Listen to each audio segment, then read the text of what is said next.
কৰিলোঁ। এতিয়া আপুনি বিষয়টো কৈ দিওঁ মানে কিবা হয়, আপোনাৰ বিলৰ ওপৰত। মই দ্য আছাম কোৱালিটি এডুকেশ্যন বিল 2024 বা অসম গুণগত শিক্ষা আইন 2024 নামৰ এখন অতি সৰু এখন আইন আনিছোঁ, য'ত মই একদম সৰু কেইটামান কথা এই আইনখনৰ জৰিয়তে অসমত এছাৰ্টেইন নিশ্চয়তা প্ৰদান কৰিবৰ কাৰণে ব্যৱস্থা ল'বৰ কাৰণে এই বিলখন আনিছোঁ। বিলখনৰ মই খুব চমুকৈ কৈ দিওঁ যে আমাৰ LP স্কুল এখনত 5টাৰ পৰা 6টা ক্লাছ থাকে, কিন্তু LP স্কুল এখনত কেতিয়াবা এজন শিক্ষক থাকে নহ'লে বা দুজন শিক্ষক থাকে। এতিয়া 6টা ক্লাছত এজন বা দুজন শিক্ষকে পাঠদান কৰোৱাটো কেতিয়াও সম্ভৱপৰ নহয়। একেটা ঠাইতে আমি দেখোঁ যে একেলগতে এটা হলত 6টা ক্লাছ থাকে, আৰু সেই 6টা ক্লাছ যেতিয়া চলি আছে, সেই 6টা ক্লাছ চলি থাকোঁতে আমি দেখোঁ যে মাত্ৰ দুজন টিচাৰে পঢ়াই থাকে আৰু 4টা ক্লাছে হাল্লা হুলস্থুল কৰি থাকে। তাৰ ফলস্বৰূপে যি গুণগত শিক্ষা প্ৰদান কৰিব লাগে সেই গুণগত শিক্ষা প্ৰদান কৰা নহয়।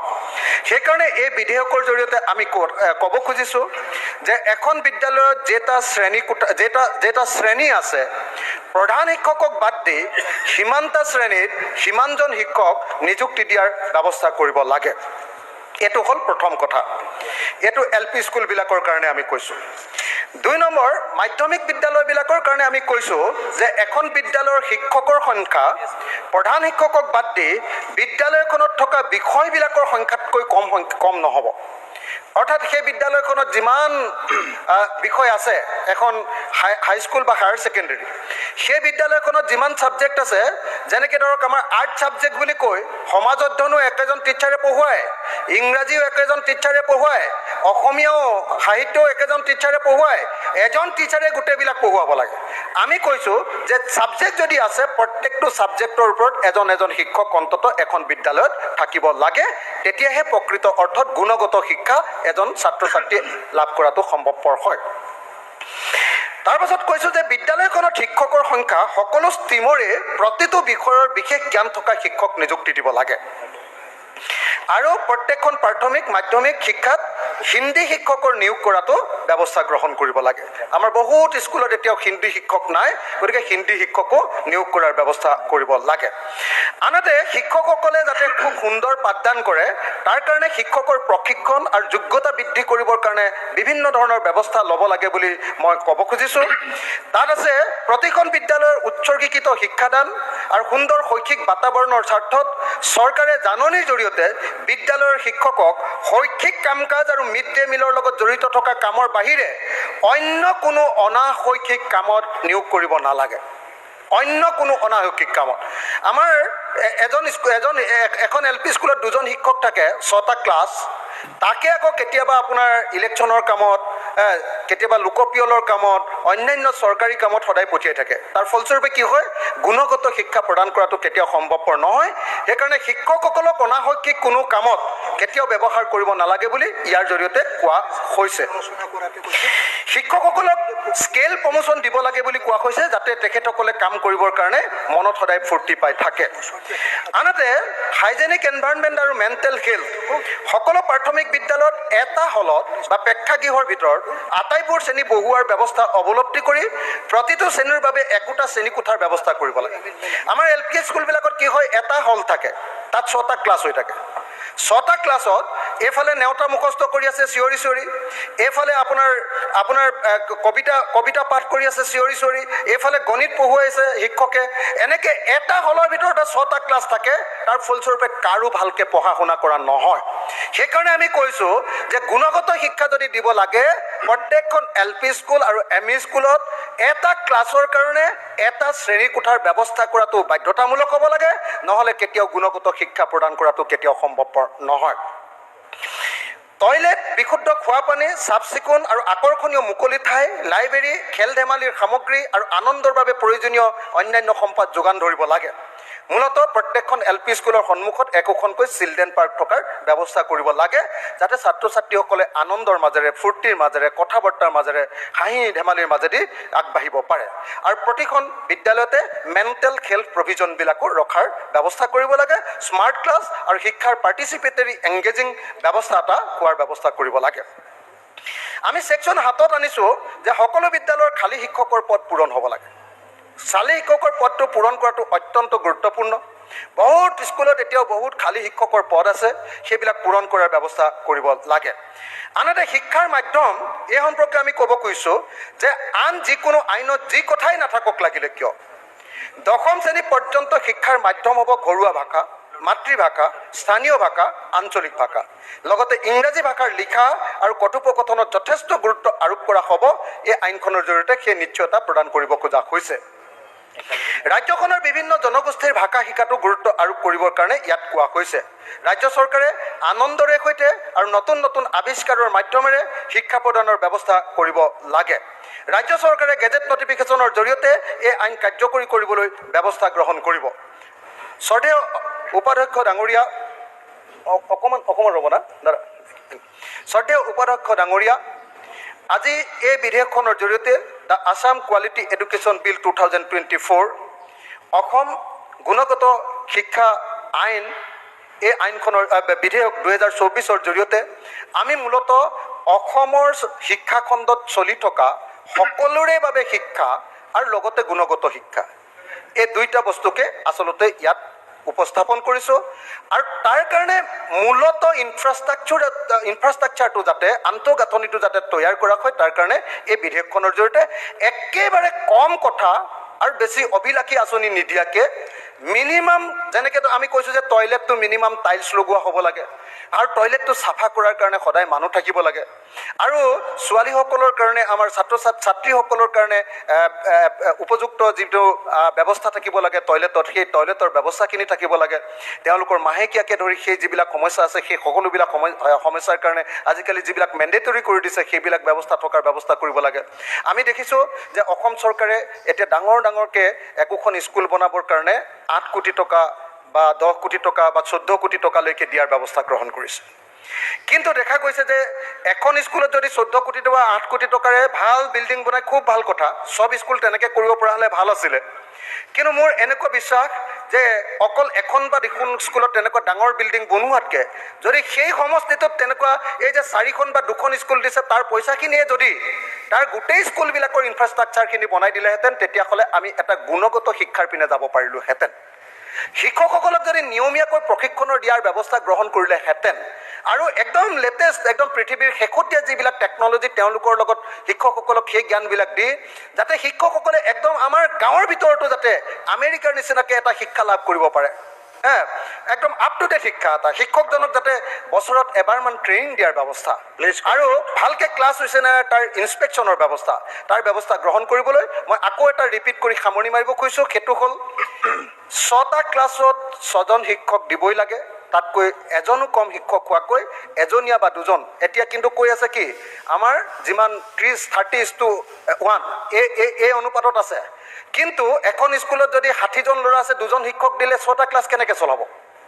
গতিকে 6টা ক্লাছৰ কাৰণে 6জন শিক্ষক আৰু এজন প্ৰধান শিক্ষক, এইটো দিলেহে ভাল এখন স্কুল হ'ব। কথাটো বুজি, আৰু হলৰ ভিতৰতে গোটেই একেলগতে 6টা ক্লাছ পঢ়াই থাকিলে সেইখন আৰু কোনো পধ্যে ভাল শিক্ষা নহয়। এই মিনিমাম কামকেইটা কৰিবৰ কাৰণে অসমৰ শিক্ষামন্ত্ৰী মহোদয় আৰু বিশেষভাৱে অসমৰ আমাৰ দীৰ্ঘকালৰ শিক্ষামন্ত্ৰী আৰু বৰ্তমানৰ মুখ্যমন্ত্ৰী মহোদয়ক এই ব্যৱস্থাখিনি গ্ৰহণ কৰিবৰ কাৰণে, মই যিহেতু বিৰোধী পক্ষৰ বিধায়ক, এইখন হয়তো মোৰ জৰিয়তে কেতিয়াও গ্ৰহণ কৰাটো সম্ভৱ নহয়, তেখেতসকলে কেতিয়াও আমাক ভোট নিদিব। সেইকাৰণে এই বিলখনকে বা অন্য ভাষাতে হ'লেও এই বিলখন উত্থাপন কৰি আমাৰ চৰকাৰী পক্ষই এই বিলখনৰ ওপৰত আলোচনাৰ ব্যৱস্থা কৰি এই বিলখন পাছ কৰি আমাৰ শিক্ষা ব্যৱস্থাটোৰ আন্তঃগাঁথনি তৈয়াৰ কৰি গুণগত শিক্ষাৰ মান নিশ্চিত কৰিব লাগে বুলি মই আহ্বান জনাই মোৰ বক্তব্য সামৰণি কৰিছোঁ। আৰু অসমৰ নিবনুৱা সমস্যাৰ প্ৰতি লক্ষ্য ৰাখি এই সদনে চৰকাৰক আহ্বান জনাইছে যে ব্যক্তিগত আৰু ৰাজহুৱা খণ্ডত 3য় আৰু 4ৰ্থ বৰ্গৰ পদত 100% খিলঞ্জীয়া যুৱক যুৱতীক নিযুক্তি দিয়াৰ ব্যৱস্থা কৰক। মাননীয় অখিল গগৈ। মাননীয় অখিল গগৈ আপোনাক উত্থাপন কৰিবনে নাই? চব কৰিব, এইটো কৰি লওকচোন যিটো কৈছোঁ প্ৰথমতে।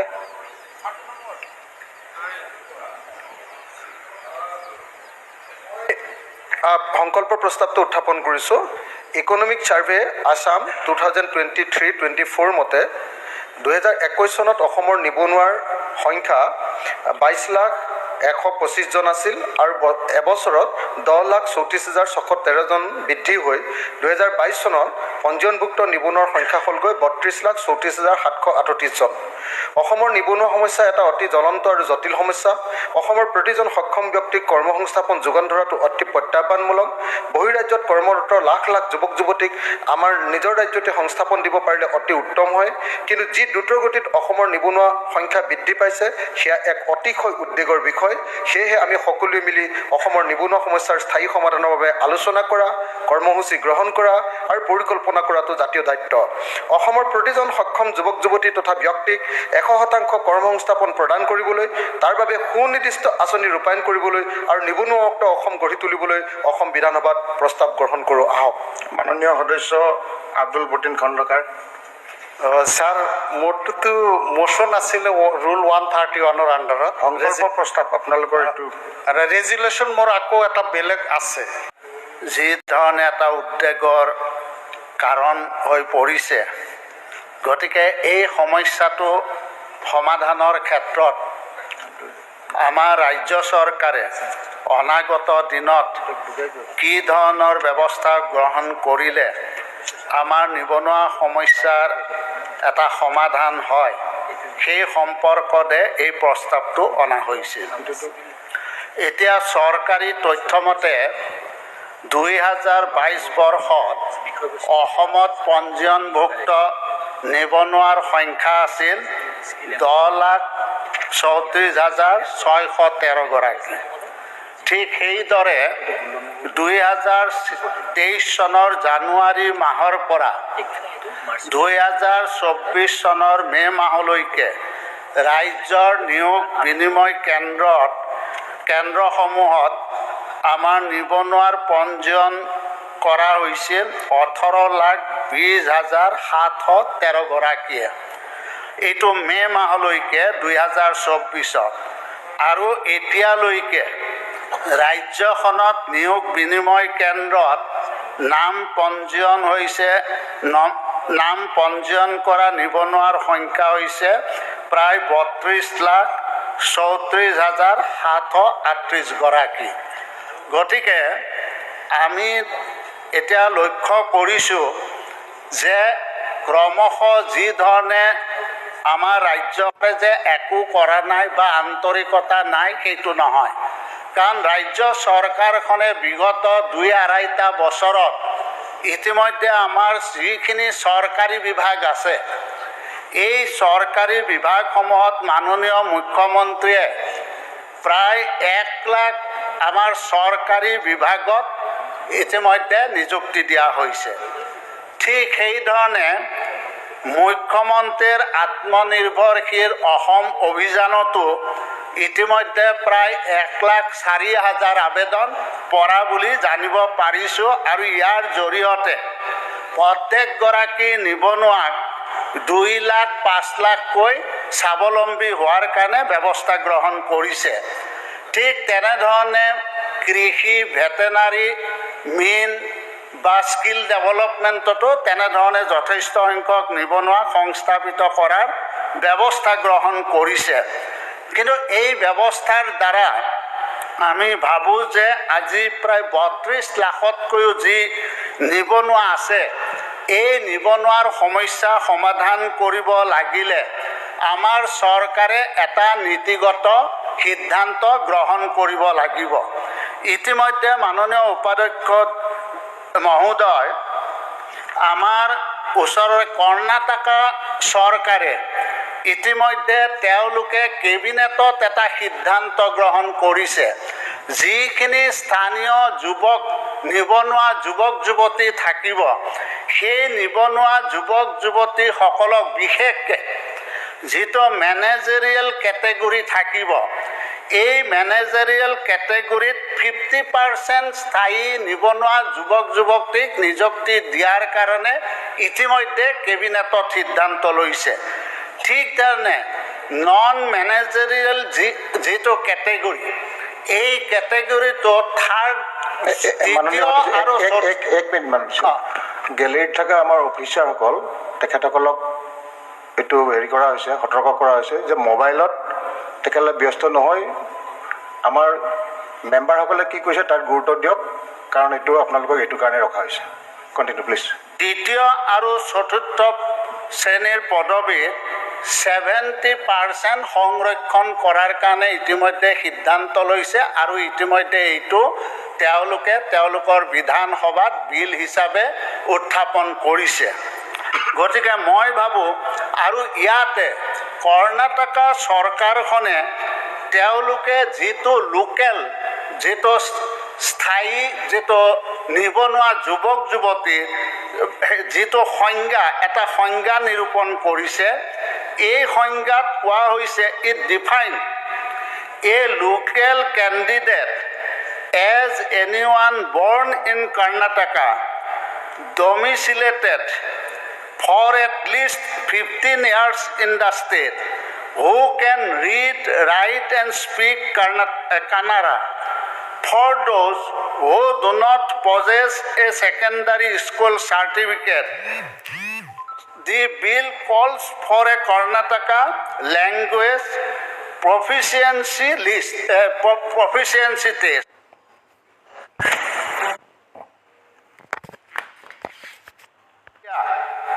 And its public sector are being intimated to take all the actions in the matters.